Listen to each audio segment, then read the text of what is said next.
पुढे काही काळ मी आळंदी जे आहे पुण्याजवळचं, त्या आळंदी येथे वारकरी शिक्षण संस्थेत देखील माझ्या वडिलांनी मला ते टाकलं होतं. तर तिथे पण माझा काही काळ गेला. तिथे पण खूप काही शिकायला मिळालं. म्हणजे खरी तर ही जी भाषांविषयी जे आज काही आपण बोलतो आहोत, खरं तर यात मला असं वाटतं की माझं काही कर्तृत्व नाहीये. ही सगळी ज्ञानेश्वर माऊलींची कृपा किंवा आशीर्वाद मला वाटतो. हम्म.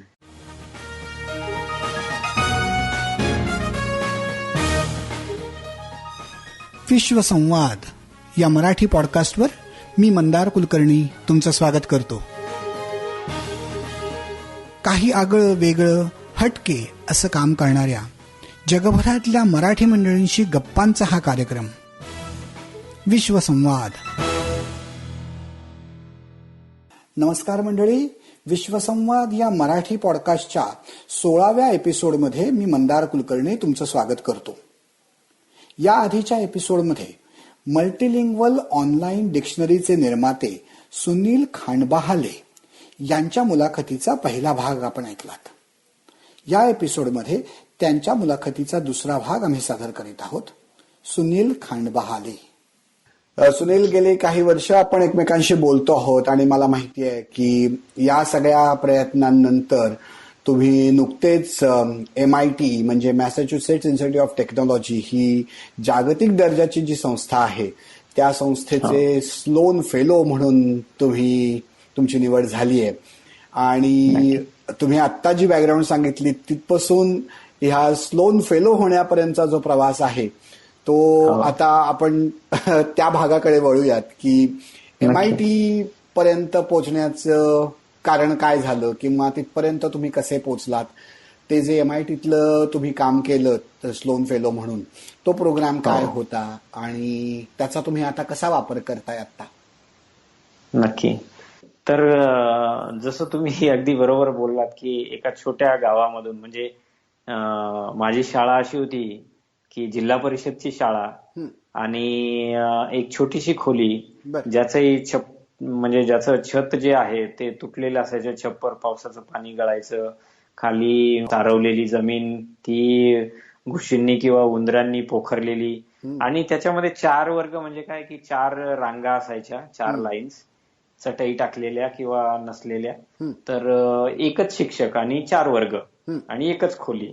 तर एक शिक्षक इकडे एका वर्गाला गणित शिकवणार, दुसऱ्याला काहीतरी इतिहास शिकवणार, भूगोल शिकवणार, दुसऱ्यांना काहीतरी काढायला शिकवणार, चित्र वगैरे. अशा पद्धतीने ते शिक्षण 4ही वर्गांचं एक शिक्षक घ्यायचा.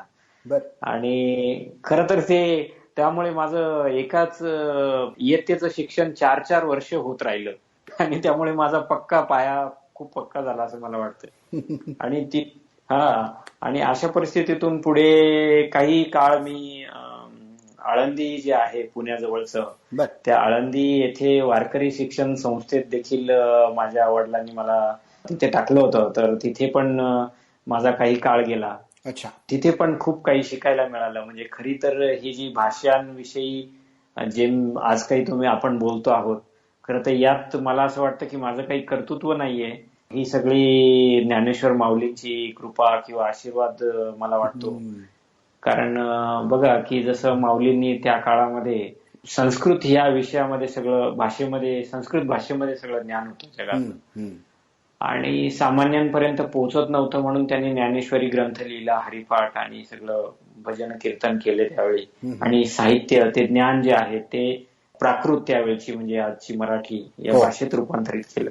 तसंच आज जर बघितलं आपण तर जगातलं नॉलेज जे आहे ते कुठेतरी जवळजवळ 80% कॉन्टेंट जे आहेत ऑन इंटरनेट किंवा इतर साहित्य प्रकारामध्ये, तर ते इंग्रजी भाषेत आहेत. आणि त्यामुळे आपल्याला ते आपल्या भाषेमध्ये, बोली भाषेमध्ये, लोक भाषेमध्ये, देशी भाषेमध्ये कसं लोकांपर्यंत पोहोचवता येईल, ही त्यामागची प्रेरणा.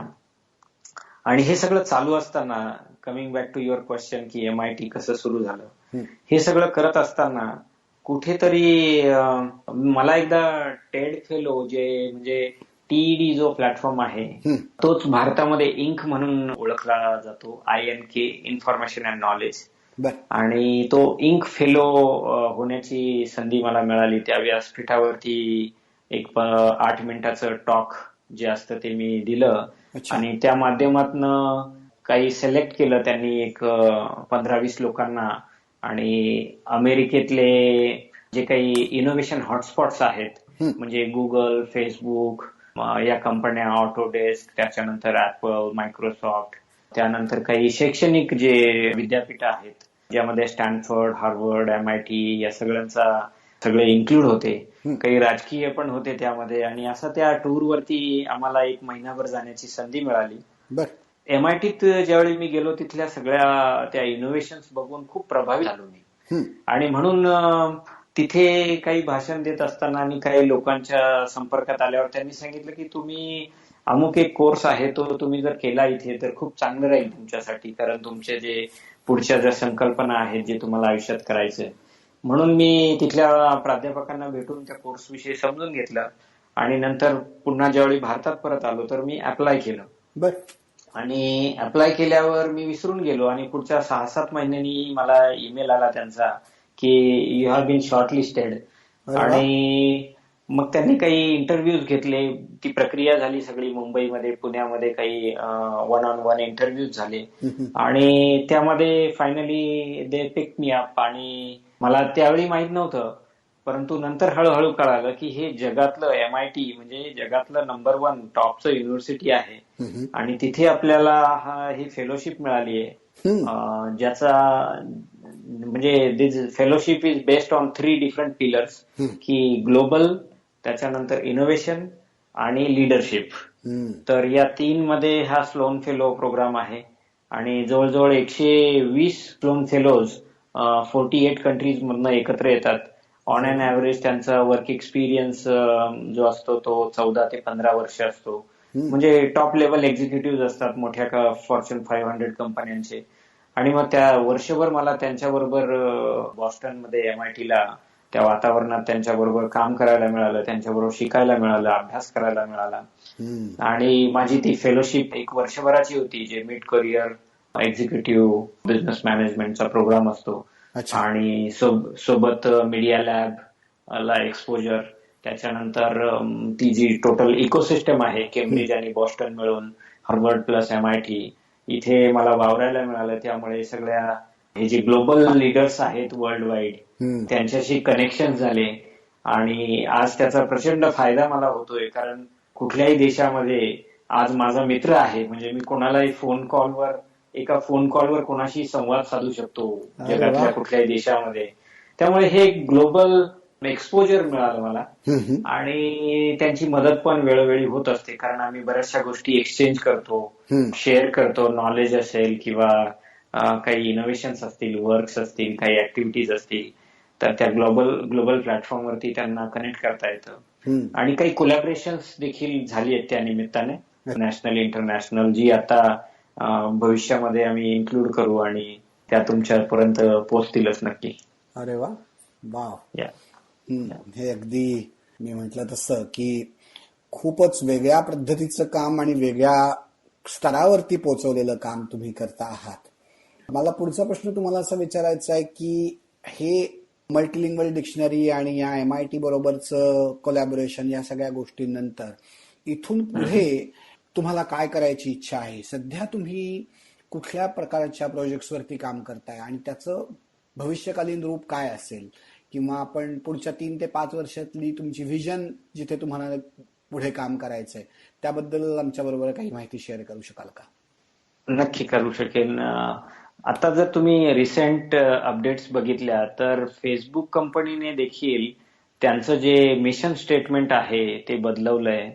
जे असं म्हणतात की bring the world closer, right? जग एकत्र आपल्याला जवळ कसं आणता येईल. कारण कुठेतरी आपण जी प्रगती तंत्रज्ञानामध्ये आणि विज्ञानामध्ये जी केलेली आहे ही खूपच चांगली आहे आणि मानवाच्या कल्याणाची आहेच. परंतु ते करत असताना आपण जे ह्युमन कनेक्शन आहेत, पर्सनल, 1-on-1, हे कुठेतरी कमी पडायला लागलंय. आणि म्हणून या सगळ्या गोष्टींची तर मला वाटतं यामध्ये भाषा हा खूप महत्वाचा विषय आहे. कारण जर आपल्याला म्हणजे विचार करा की आपण 5 जण आहोत आणि एका कारमध्ये आपण कुठेतरी एका डेस्टिनेशनला निघालो आहोत.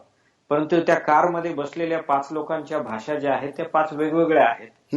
आणि आपल्याला जर लिंक्ड लँग्वेज, ज्याच्यामध्ये लिंक्ड लँग्वेज म्हणजे जी कॉमन लँग्वेज असेल ती जर आपल्याला माहित नसेल तर आपण 5ही लोक म्हणजे कितीही तास प्रवास केला आणि किती दूरवरचा प्रवास केला तरी एकमेकांची सुखदुःख समजून घेऊ शकत नाही आपण. एकमेकांचे चांगले मित्र होऊ शकत नाही. बरोबर ना? तर म्हणून जर आपल्याला भाषा आली, इतर लोकांची भाषा आपण अवगत करून घेतली, इतर देशांची, इतर समाजाची, इतर संस्थांची, तर याच्यामुळे काय होईल की आपण एकत्र येऊ. भाषेमुळे जग जोडलं जाईल. म्हणून पुढची माझी व्हिजन अशी आहे की आपण असा प्लॅटफॉर्म क्रिएट करूयात ज्याच्यामुळे universal integration through language exchange, म्हणजे जागतिक भाषांचं एकत्रीकरण करून आपण लोकांना जवळ आणू शकतो, जग जवळ आणू शकतो. या दृष्टीने तंत्रज्ञान आणि पर्सनल ह्युमन कनेक्शन म्हणजे people plus technology, how we can integrate together, आणि मग एक त्या दृष्टीचं काम आता सध्या चालू आहे. अच्छा. दुसरी गोष्ट ज्याच्यावरती मी फोकस करतोय ते म्हणजे एज्युकेशन, आणि त्यात to be specific early age education, early age child education, की लहान मुलांना प्री स्कूलिंगच्या लेवलवरती.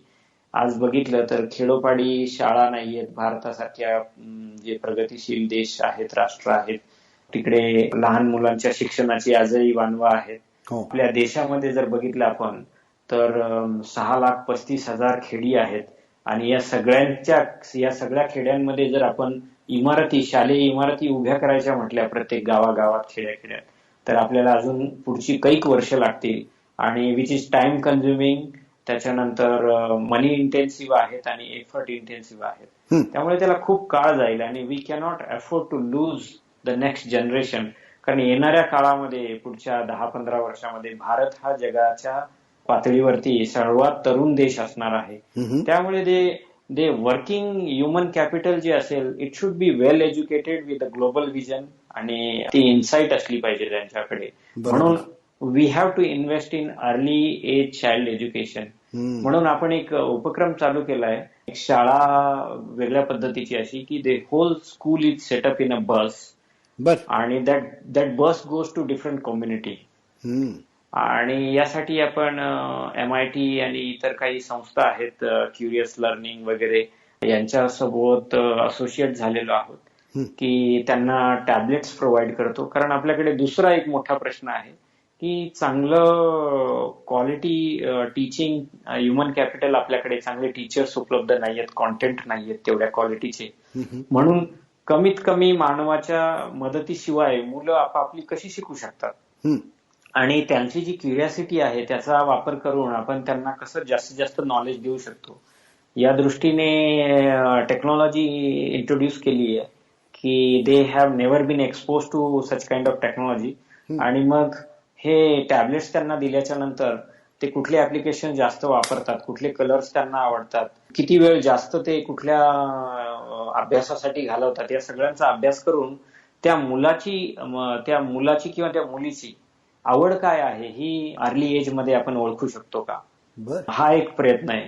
कारण बऱ्याचदा आपल्याला असं जाणवतं की आपण एका विषयामध्ये शिक्षण घेतलेलं असेल, समजा इंजिनियर असेल तो कधी कधी डॉक्टर होतो, डॉक्टर असेल तो सिव्हिल क्षेत्रामध्ये इमारती बांधतो.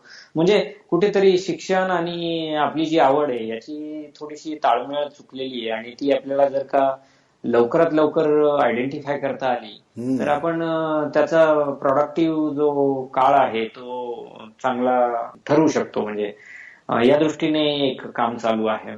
अरे वा. आणि समहाऊ आता तिसरं जे काम आहे तर I am seen as a catalyst, कारण मला असं म्हणता येईल की ग्रासरूट अंडरस्टँडिंग आहे या इमर्जिंग मार्केट मधलं, की त्यांचे काय अडचणी आहेत कन्झ्युमर्सच्या किंवा लोकांच्या, आणि आउटसाइड व्ह्यू जो आहे वेस्टर्न किंवा जे सिलिकॉन व्हॅली, त्याच्यानंतर अमेरिकेतल्या इतर काही कॉर्पोरेट्स वर्ल्डचंही माझे कनेक्शन्स आहेत, तिथलं इन्साइट आहे. तर I can exchange and I can share the information. त्यामुळे लोक सगळ्याच क्षेत्रामध्ये बोलण्यासाठी उत्सुक असतात, आणि तेही काम करतो आहे मी. बऱ्याचशा स्टार्टअप्स आहेत जे यंग टॅलेंट आहे आपल्याकडचं, त्यांना बऱ्याचदा प्लॅटफॉर्म मिळत नाही, करण्याची उमेद असते. आणि माझं असं म्हणणं आहे की प्रत्येकामध्ये तेवढंच पोटेन्शियल असतं, किंबहुना त्यांना जर चांगलं व्यासपीठ मिळालं तर ते आपण खूप पुढे नेऊ शकतो त्यांच्यातलं जे टॅलेंट आहे. आणि पुढे जाऊन तीच मुलं जी आहेत ती इनोव्हेटर्स होतात, एंटरप्रेन्योर्स होतात आणि रोजगार निर्मिती करतात. देशाचं म्हणजे this is a nation building process आणि यात जमेल तसं कॉन्ट्रीब्युट करतो आहे मी, त्याचं मला एक वेगळं समाधान आहे. अरे वा, फारच छान, फारच छान. हे सगळं तुमच्या ज्या पुढच्या प्रोजेक्ट्स आहेत त्या सगळ्यासाठी माझ्याकडून पर्सनली आणि आमच्या विश्वसंवादच्या जगभरातल्या पसरलेल्या श्रोत्यांकडून तुम्हाला खूप खूप शुभेच्छा आहेत आणि हे तुमचे प्रोग्राम्स नक्कीच यशस्वी होतील याची मला खात्री आहे. आपण हा मुलाखतीचा कार्यक्रम संपवताना मला तुम्ही केलेल्या एका दुसऱ्या कामाबद्दल बोलून तो कार्यक्रम संपवा असं वाटतं की काही दिवसांपूर्वी, काही वर्षांपूर्वी नाशिकमध्ये जो कुंभमेळा झाला त्या कुंभमेळा अतिशय वेगळ्या पद्धतीने त्यावर्षी आयोजित केला गेला आणि त्या सगळ्या प्रोजेक्टमध्ये तुम्ही खूप महत्वाचा रोल केला होता. तर आपण त्याच्याबद्दल थोडं बोलूयात आणि मला त्याच्याबद्दल किंवा आम्हाला सगळ्यांना त्याबद्दल थोडी माहिती सांगा. नक्की नक्की. तर कुंभमेळा म्हणजे आपल्या देशामध्ये 4 ठिकाणी कुंभमेळा होतो, दर 3 वर्षांनी होत असतो आणि पुन्हा त्याच गावाला 12 वर्षांनी येतो. तसा नाशिकला 2015-16चा जो कुंभमेळा झाला तो नाशिक मधला कुंभमेळा दर 12 वर्षांनी येत असतो. तर म्हणजे बघा, नाशिकचं जे पॉप्युलेशन आहे ते आहे 20 लाख लोक आणि जवळजवळ 2 कोटी भाविक हे शहरामध्ये कुंभमेळ्याच्या निमित्ताने येत असतात जगभरातली. म्हणजे आपण जर मॅथ्स बघितलं तर 10 times more than the original population of the town. आणि हा कुंभमेळा मध्यवर्ती भागात होत असतो नाशिकच्या शहराच्या, कुठेतरी बाजूला होत नाही तर मध्यवर्ती भागात होत असतो. मग याच्यामध्ये चॅलेंज असं असतं की इथल्या नागरिकांचे हाल न होता, म्हणजे त्यांच्या जीवनमानाला धक्का न लावता तो कुंभमेळा हा जो ह्युमन गॅदरिंग आहे, जे जगातलं सगळ्यात मोठं ह्युमन गॅदरिंग म्हणता येईल प्लॅनेटवरचं, ते कुंभमेळा असतं. तर ते अतिशय सक्सेसफुली कसं पार पाडता येईल, कारण याच्यामध्ये वेगवेगळे चॅलेंजेस असतात. जसं आपण बघितलं की एक गर्दीवरती नियंत्रण, कारण एकदम एवढी गर्दी येणार तर याच्यावरती एवढं नियंत्रण कसं करायचं. कधी कधी चेंगराचेंगरी म्हणजे स्टॅम्पेड वगैरे असे विषय होतात. याच्या मागच्या कुंभमेळ्यामध्ये जवळजवळ 30-35 लोकांना त्यांचे प्राण गमावे लागले होते चेंगराचेंगरीमुळे, अशी दुःखद घटना त्यावेळी झाली होती. आणि या कुंभमेळ्यामध्ये ती कशी आपल्याला टाळता येईल या सगळ्यांचा विचार, म्हणजे एकतर ट्रान्सपोर्टेशन, कम्युनिकेशन, कारण वेगवेगळ्या भाषेतली लोक असतात, त्याच्यानंतर हेल्थ हायजीन हे मेंटेन करावं लागतं, प्रत्येकाला खाण्यापिण्याची व्यवस्था, राहण्याची व्यवस्था, अकोमोडेशन त्यांचं, त्याच्यानंतर प्युअर ड्रिंकिंग वॉटर. काही बरेचशी लोक हरवतात, म्हणजे जे एल्डरली पीपल असतात, सिटीजन, सिनियर सिटीजन्स, जी वृद्ध लोक असतात ती हरवतात. लहान मुलं देखील हरवतात किंवा त्यांना किडनॅप केलं जातं, अशा अनेक गोष्टी. आणि विमेन सिक्युरिटी आहे, सेफ्टी आहे, ट्रॅफिक आहे, ट्रान्सपोर्टेशन आहे. This is the mix of challenges. आणि ह्या सगळ्यांचा विषय जर केला तर या आधीपासून मी ज्या विषयावरती काम करत होतो या शहरामध्ये, नाशिकमध्ये काय होतं की Nashik is one of the academic place. इथे दर वर्षाला जवळजवळ 80,000 ग्रॅज्युएट बाहेर पडतात. आणि आणि इथे 3 स्टेट युनिव्हर्सिटीज आहेत, जवळजवळ 24,000 विद्यालय, महाविद्यालय आहेत या नाशिक परिसरामध्ये. परंतु दरवर्षी हजारो हे विद्यार्थी ज्यावेळी ग्रॅज्युएट होतात ते दुसऱ्या शहराचा मार्ग धरतात, कारण या शहरामध्ये त्यांच्यासाठी पुरेशा संधी उपलब्ध नाहीयेत आणि दुसऱ्या शहरांमध्ये जाऊन ते नोकऱ्या शोधत असतात. This is seen as a, म्हणजे this is complete like a brain drain. तर मग how we can stop this youngsters to, म्हणजे दुसरीकडे न जाता आपल्याच शहरात ते कसे राहतील, and how we can create opportunities for them.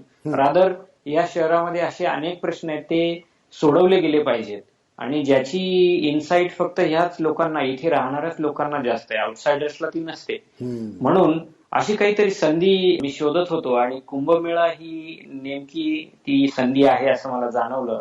आणि म्हणून नाशिक शहरातले काही जे लाईक माइंडेड पीपल आहेत, यंग माझे मित्र वगैरे, या सगळ्यांना एकत्र आणण्यात मला यश आलं आणि की आपण काय करूयात म्हणून सगळ्या अकॅडमिया आहे, त्यानंतर गव्हर्नमेंट आहे, कारण गव्हर्नमेंटला देखील तिथे 22 स्टेक होल्डर्स असतात गव्हर्नमेंटमध्ये कुंभमेळ्याचे.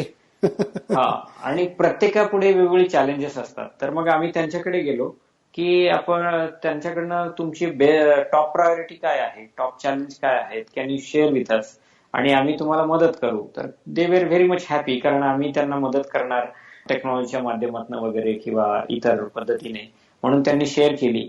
आणि म्हणून ती वेगवेगळे 22-25 आम्ही चॅलेंजेस लिस्ट डाऊन केली. अकॅडमियामध्ये जाऊन मुलांना, जे इनोव्हेटर्स आहेत, लास्ट इयर ग्रॅज्युएट्स आहेत, त्यांना सांगितलं की would you like to solve this challenges.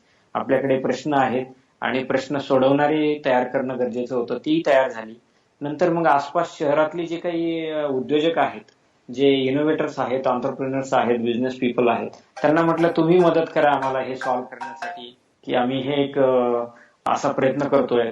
आणि नंतर रिस्क कॅपिटल याला पाहिजे होतं, तर काही इन्व्हेस्टर्स, असे जे एंजल इन्व्हेस्टर्स असतात, त्यांना आम्ही शोधलं आणि सगळ्यांची एक इकोसिस्टम बनवून जवळजवळ 3 वर्ष, म्हणजे कुंभमेळ्याच्या अगोदर 1 वर्ष, त्याच्यानंतर कुंभमेळ्यामध्ये आणि कुंभमेळ्यानंतर, असं 3 वर्ष आम्ही वेगवेगळ्या हॅकेथॉन्स, बिल्डथॉन्स, त्याच्यानंतर वर्कशॉप, सेमिनार्स, ब्रेनस्टॉर्मिंग, असं सतत दर 2 आठवड्याने, 3 आठवड्याने, प्रत्येक महिन्याच्या शेवटी असं घ्यायला लागलो. आणि हळूहळू त्यामध्ये MIT, हार्वर्ड, स्टॅनफर्ड सारखी विद्यापीठं इन्व्हॉल्व केली. त्यानंतर IIT, IIMs, Facebook, Google, Microsoft यांना इन्व्हाइट केलं. आणि जवळजवळ 1500 इनोव्हेटर्स, 500 ते 1000 इतर त्यांचे सपोर्टर्स, म्हणजे local heroes plus corporators and government machinery, असं जवळजवळ 2500 लोक आम्ही 3 वर्ष या विषयावरती काम केलं, वेगवेगळ्या प्रॉब्लेम्सवरती, आणि वेगवेगळे चॅलेंजेस आम्ही सॉल्व्ह केले. त्यातनं त्याची निष्पत्ती अशी झाली की जवळजवळ 12-15 स्टार्टअप्स त्यातनं उभ्या राहिल्या आणि त्या आज स्केलअप करतायत.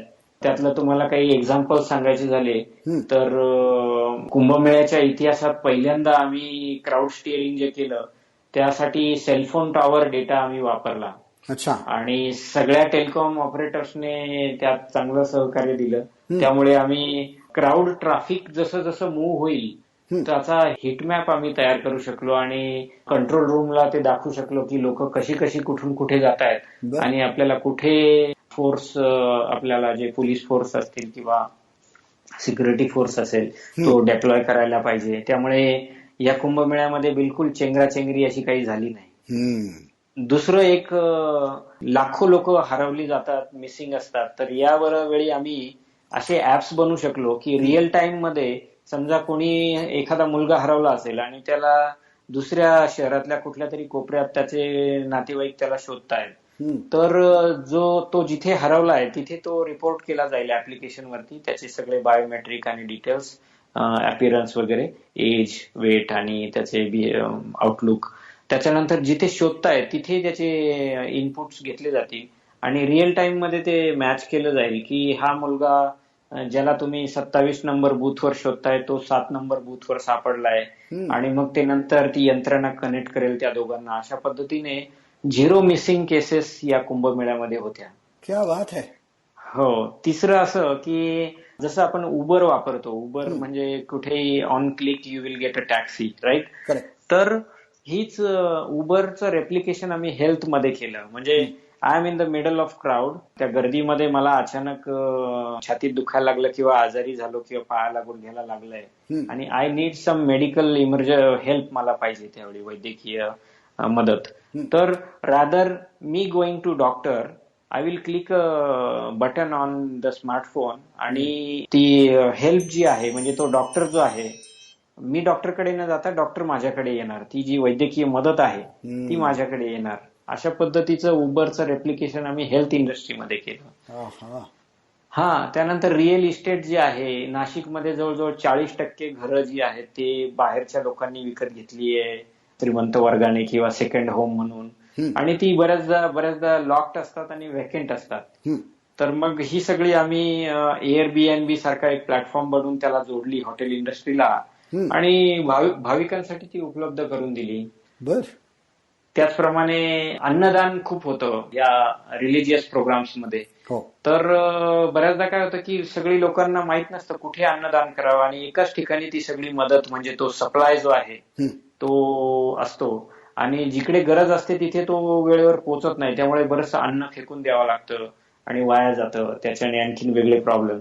तर आम्ही असे ऍप्स बनवले की ज्याच्यामुळे त्यातली demand and supply he real time मध्ये ट्रेस होऊन तो प्रॉब्लेम सॉल्व्ह होईल आणि त्याची खूप मदत झाली. असे वेगवेगळ्या प्रकारचे जवळजवळ 24-25 ऍप्लिकेशन्स, परंतु त्यापैकी एक 10-12 ऍप्लिकेशन जे आहेत ते आता स्टार्टअप्स म्हणून पुढे आलेली आहेत आणि त्यामुळे लोकल इनोव्हेटर्स आहेत त्यांना ऑपॉर्च्युनिटीज तयार झाल्या आणि शहरालाही एक कळालं की आपण जे ऍडव्हर्स काही सिच्युएशन्स असतात यात इनोव्हेशन किंवा इनोव्हेटिव्ह थिंकिंग कसं करून आपण त्याच्यातनं सोल्युशन्स काढू शकतो. मला वाटतं एक इनोव्हेशन कल्चर तयार करण्यासाठी हा कुंभमेळा, ज्याला आम्ही कुंभथॉन नाव दिलं होतं, म्हणजे हॅकेथॉन फॉर कुंभमेळा, म्हणजे कुंभथॉन असं थोडक्यात. आणि ती एक्सरसाइज खूप चांगली झाली. आमचा असा अनुभव आहे की जर आपण काही चांगलं करायला गेलो तर गव्हर्नमेंट सुद्धा खूप मदत करतं आणि खूप पॉझिटिव्हली रिस्पॉन्ड देत असतं.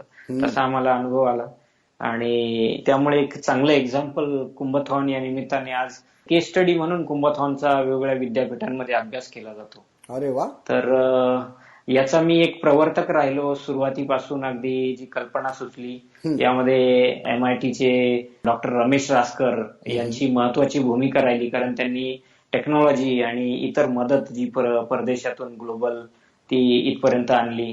त्याच्यानंतर आमचे मित्र जे होते लोकल काही अकॅडमियामध्ये, सचिन पाचोरकर, त्याच्यानंतर सुभाष पाटील, संदीप शिंदे, गुणवंत बत्ताशे, असे भरपूर, राजेंद्र पवार, आम्ही लोकल जे हिरोज आहेत इथले वेगवेगळ्या फील्ड मधले त्यांना युनाइट करून एक कम्युनिटी इनिशिएटिव्ह सुरू केलं आणि जे आज खूप सक्सेसफुली आजही आम्ही रन करतो आहोत वेगवेगळ्या सिटीजसाठी, वेगवेगळ्या क्षेत्रासाठी, वेगवेगळ्या चॅलेंजेससाठी. सेम मॉडेल आम्ही अप्लाय करतो आहोत आणि which can be easily replicated to any part of the world. वा सुनील, मला खरोखरच फार चांगलं वाटतंय की इतक्या दिवस एकमेकांशी आपण बोलत असूनही तुम्ही करताय ते हे इतकं वेगवेगळ्या प्रकारचं, इतकं विस्तृत काम हे मलाही माहिती नव्हतं. पण या मुलाखतीच्या निमित्ताने आपल्याला ते सगळं बोलायला, ऐकायला मिळालं आणि खरोखर अतिशय अभिमान वाटावा असं काम तुम्ही करताय याबद्दल मला काही शंकाच वाटत नाही. माझ्याकडून आणि विश्वसंवादच्या जगभरातल्या श्रोत्यांकडून परत एकदा तुम्हाला मनपूर्वक शुभेच्छा. तुम्ही हे सगळं काम करताय ते नक्कीच यशस्वी होईल तुमच्या प्रयत्नांनी, याची आम्हाला खात्री आहे. आणि आजच्या या एपिसोडमध्ये तुम्ही पाहुणे येऊन आमच्याबरोबर ही माहिती सगळी शेअर केलीत त्याबद्दल अतिशय मनापासून धन्यवाद तुम्हाला देतो आणि हा आजचा कार्यक्रम आपण थांबवूयात. खूप खूप धन्यवाद मंदारजी. तुम्ही मला ह्या तुमच्या विश्वसंवाद, म्हणजे मी नेहमीच म्हणत असतो की we have enough of technology, what we need are social innovations. आणि तुमचा विश्वसंवाद हा सोशल इनोव्हेशनचाच एक भाग आहे. त्यामुळे तुम्ही या उपक्रमात तुमच्या मला सहभागी करून घेतलात आणि श्रोत्यांशी संवाद करण्याची मला ही संधी उपलब्ध करून दिली. त्यामुळे मी तुमचे खूप खूप धन्यवाद मानतो आणि आशा करतो की आपले जे श्रोते आहेत त्यांच्याकडूनही माझ्या पुढच्या वाटचालीसाठी आणि आपण एकत्र मिळून काय करू शकतो यासाठी काही मार्गदर्शन मिळेल. पुन्हा एकदा धन्यवाद. नक्कीच. या निमित्ताने सगळ्या श्रोत्यांसाठी मी तुमच्या वेबसाईटचं ऍड्रेस इथे सांगून ठेवूयात. khandbahale.com अशी तुमची वेबसाईट आहे आणि मुद्दाम मी लोकांसाठी म्हणून त्याचं स्पेलिंगही सांगून ठेवतो. khandbahale.com khandbahale.com या वेबसाईटवरती तुमची ऑनलाईन डिक्शनरी अवेलेबल आहे आणि तिथून तुम्हाला लोकांना ज्यांना इंटरेस्ट असेल त्यांना तुमच्याशी संपर्कही साधता येईल. किंवा ते अगदी अवघड वाटत असेल तर त्याचा शॉर्ट मी एक वेगळा डोमेन तयार केलेला आहे. खांडबहाले हे खूप मोठं नाव आहे, तसं 11 अंकी नाव आहे. तर त्याचा शॉर्ट फॉर्म असा आहे की K9E, म्हणजे K ॲज अन किंग आणि नंतर नंबर 9 आणि E ॲज अन एलिफंट आणि .in, K9E.in. त्याच्यावरती देखील तुम्हाला ऍक्सेस करता येईल. हे पण एक चांगली आयडिया आहे की त्याचा शॉर्ट फॉर्म देण्याची. सो खांडबहाले.com आणि K9.in, K as in king, 9 number as a 9 आणि E ॲज इन एलिफंट.in. फारच छान. राईट. पुन्हा एकदा तुम्हाला खूप खूप शुभेच्छा देऊन आपण आपला हातचा कार्यक्रम थांबवूयात. थँक्यू. ओके, धन्यवाद.